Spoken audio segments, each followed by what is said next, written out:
ज्यावेळेस आपल्याला PHPची information, ॲपॅचेची information आणि मायस्क्वेलची इन्फॉर्मेशनची गरज असते.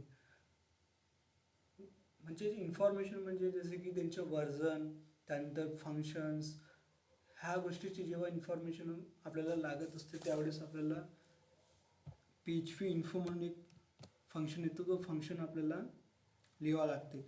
जेव्हा आपण हा फंक्शन लिहितो आणि त्यानंतर त्याला रन करतो, केल्यानंतर आपल्याला काही महत्त्वाची इन्फॉर्मेशन तो शो करतो. जसं की आपला प्रोग्राम आपण इथे रन करतो,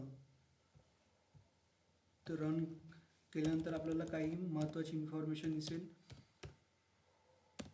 त्यामध्ये बघा तुम्ही system, build date, compiler, architecture, configure, commands, server, API, अशा प्रकारचे खूप सारे इन्फॉर्मेशन तो दाखवतो. जसं की ॲपॅचे व्हर्जन आपण कोणता इन्स्टॉल केलेला आहो, त्यानंतर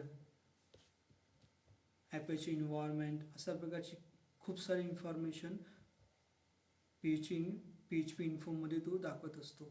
तर एकदा तुम्ही ट्राय करून बघा, कारण की आपल्याला खूपदा आपल्याला याचा यूज होतो.